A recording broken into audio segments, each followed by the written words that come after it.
दर्शक बंधु काकुड़ी फसल गोटे लाभदायक फसल। तो काकुड़ी फसल रे विभिन्न प्रकार रोग पोक लगी था जोटा कि जनवरी मासरे काकुड़ी लगा जाए जोटा कि शीत एवं खरार कॉम्बिनेशन थाए। तो से टाइम रे जदि काकुड़ी फसल करा जाए ताहले विभिन्न प्रकार फंगस जातीय रोग लगी थाए एवं गुंडी पोक जोटा कि पत्र मोचा रोग मोजाइक भूताणु जहाँ कह जाए। तो सेटा देखिए बहुत मिलता है। तो आम कि उपचार कले प्रथम आम जो मंजी लगाऊे तो कि उपचार कले आम ए दुईटी रोग को आम कंट्रोल करिपरिबा। तो अति कम खर्च रे आम ये सब रोग को आम पर भी निराकरण करिपरिबा एवं काकुड़ी फसल भल प्रोडक्शन नहीं परिबा एवं बहुत टाइम पर्यंत नहीं परिबा। तो कृषक बंधु तो आज भिडटी है काकुड़ी फसल रे आम किपरि प्रथम ही निराकरण करवा ये सब रोग को आम दूरे रखा। तो नमस्कार कृषक बंधु मु बुलू आपन को पुणी थे स्वागत करमर अति प्रिय YouTube channel practical blue farming दुनिया माध्यम। तो आपण मैंने जब ये जाए आम चैनल को सब्सक्राइब करना तले दि जाइए red colour subscribe button T दबाई दिंतु ऑल बेल आइकन प्रेस करूँ जहाँफल आम जितेबाला ही वीडियो अपलोड करूँ आपण पाखक सर्वप्रथम नोटिफिकेशन जरिया पहुँची और आपण मैंने सर्वप्रथम आम वीडियो देखिपारे। तो दर्शक बंधु तो निहत रूपे वीडियो प्रथम शेष पर्यंत देखते। तो काकुड़ी चाष बा अलग जो चाष आपण मैंने करुँच तो दुईटी मुख्य जिनस रोचे जोटा कि फंगस जातीय रोग। तो आजिकल क्लाइमेट जो टाइप चेंज होची हठात वर्षा हो जाए हठात शीत हो हठात कुहुड़ी हो तो विभिन्न प्रकार फंगस लगुच। तो फंगस लगे द्वारा गचर ग्रोथ रोकी ही रही जाऊँगी। विभिन्न प्रकार रोग देखा मिलूँ पाउँश रोग पत्रपोड़ा रोग धार पासी जाऊे रोग ये सब रोग देखा मिलता है। तो ता सहित तो ये जो क्लाइमेट चेंज हवा कारण विभिन्न प्रकार रोग लगुच जोटा कि आमर शोषक जातीय पोक जहाँ कहते आम गुंडी पोक धला माछी द्वारा आक्रांत। तो मोजाइक भूताणु ये सब गछ को अधिक मात्रा आक्रांत कर। तो पर मुहूर्त आम जो उपचार करते ताले आम अधिक खर्चांतर पड़ुचे। तो मुख्य जिनस आम मंजी जो आम चारा रोपण करते मंजी लगाऊे से टाइम आम कि उपचार कले यही दुईटी रोग को आम सठिक रूपे नियंत्रण करिपरिबा। तो चलतु डेरी नक वीडियोटी स्टार्ट करवा।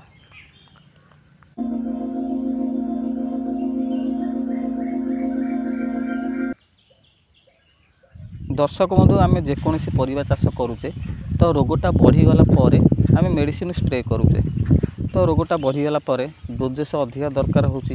तो डोजेस अधिका दरकार हेले कॉस्टली मेडिसिन यूज करिया पड़ता है जोटा कि पर टांकी पिछा आम 200-250 टका खर्च कर। तो मुख्य जिनस है आम जो मंजी रोपण करुचे तो चारा लगाऊे बा मंजी पकाऊे तो से टाइम रे जदि आम किसी मेडिसिन मिसेक आम विशोधन कर लगेगा तो निहात रूपे ये जो रोग रोचे फंगस जातीय रोग एवं शोषक जातीय पोक जो माने कि पत्र को शोषिक रस सब खाई ताकू गोटे मास धरी कंट्रोल करें। तो जिते छोट गछ रोचे जो मंजी अंकुरण होदी आम मंजी विशोधन कर लगे ये सब रोग को सी रक्षा कवच भाया काम कर रोग लगे दबनी एवं गछटे हुष्टपुष्ट हम एवं फल अधिका प्रोडक्शन दब। तो आज भिडियो रे मुझे कहबी तो जेकोसी पनीपरिया चाष करूँ तो मुख्य जिनस है काकुड़ी कथा भी कहूँ कारण काकुड़ी फसलटा मुझे देखा कारण काकुड़ी हो जनी हो बैगण हो टमाटर हो जेकोसी वेजिटेबल परिबा हो तो क्यों मेडिसिन केते मात्रा आम विशोधन कर लगैले कि रोग को सी कंट्रोल कर प्रायतः मुख्यतः 20 ରୁ 25 दिन सुरक्षित रखिब। तो आसतु देखा केते बिहन रे आम केते मेडिसिन आम दबा। दर्शक बंधु आसतु प्रथम आम जानिबा कबक रोग पई आम केउ मेडिसिन व्यवहार करबा जोटा कि मूल सड़ा लगुच कांड पचा लगुच पत्र पोड़ा पत्र फिंपी पाउँसिया रोग विभिन्न प्रकार पत्र कांड चेर को जो फंगस जातीय रोग लगी थाए। तो से आम कि मेडिसिन आम मंजूरे विशोधन करवा गुड़े। तो आसतु देखिए प्रथम आसला थीराम नचेत कैप्टेन देवे किंबा मैकोजेब ये जो तीन रहा थीराम कैप्टेन नचेत मैकोजेब। तो ये तीन भितर गोटे को व्यवहार करेंगे। व्यवहार कर डोज है प्रति गोटे केजी बिहन 2 ରୁ 2.5 ग्राम ମିଶାଇ ବ୍ୟବହାର କରିପାରିବେ। ତ ଦର୍ଶକ ବନ୍ଧୁ, 2ରେ ଆସିଲା ଶୋଷକ କୀଟ ପାଇଁ, ଯେଉଁଟାକି ଥ୍ରିପ୍ସ, ମାଇଟ୍ସ, ହ୍ୱାଇଟ୍ ଫ୍ଲାଏ, ଯେଉଁଟାକି ଗୁଣ୍ଡି ପୋକ ଯାହାକୁ ଆମେ କହୁଛେ। ତ ସେଇ କୀଟ ପାଇଁ ଆମେ କେଉଁ ମେଡ଼ିସିନ୍ ବ୍ୟବହାର କରିବା? ତ ପ୍ରଥମରେ ଇମିଡାକ୍ଲୋପିଡ୍ 600 FS ନଚେତ୍ ଥାଇମେଥାକ୍ସମ୍ 70। ତ ଏ ଦୁଇଟା ଭିତରୁ ଗୋଟିଏକୁ ବ୍ୟବହାର କରିପାରିବେ। ତ ବ୍ୟବହାର କରିବାର ଡୋଜେସ୍ ହେଲା 1 kg ବିହନରେ 5 ml ଦେଇ ଆପଣମାନେ ବ୍ୟବହାର କରିପାରିବେ। ତ ଦର୍ଶକ ବନ୍ଧୁ, ଏ ଯେଉଁ 2 ପ୍ରକାର ମେଡ଼ିସିନ୍ ମୁଁ ବର୍ତ୍ତମାନ ପାଇଁ ଆପଣମାନଙ୍କୁ ଏ ଭିଡ଼ିଓ ମାଧ୍ୟମରେ କହିଲି। ତ ମଞ୍ଜି ଲଗାଇବା ପୂର୍ବରୁ ଏ 2 ପ୍ରକାର ମେଡ଼ିସିନ୍କୁ ସଠିକ୍ ଡୋଜ୍ରେ 1 kg ବିହନରେ ଗୋଳେଇବେ। ଗୋଳେଇ ସାରିଲା ବାଦେ ଛାଇ ଜାଗାରେ 30ରୁ 1 ଘଣ୍ଟା ପର୍ଯ୍ୟନ୍ତ ଶୁଖେଇବେ। ଶୁଖେଇ ସାରିଲା ବାଦେ ମେନ୍ ଫିଲ୍ଡରେ ଲଗାଇବେ। ତ ଲଗାଇବା ଦ୍ୱାରା ଫଙ୍ଗସ୍ ଜାତୀୟ ରୋଗ ଏବଂ ଶୋଷକକାରୀ ପୋକଙ୍କୁ 1 ମାସ କିମ୍ବା 20ରୁ 25 ଦିନ ପର୍ଯ୍ୟନ୍ତ ଯେଉଁ ଛୋଟ ଗଛ ରହୁଛି ତାକୁ ମଧ୍ୟ ସୁରକ୍ଷିତ ରଖିପାରିବେ। ଗଛ ମଧ୍ୟ ସୁସ୍ଥ ସବଳ ଗଛ ହେବ।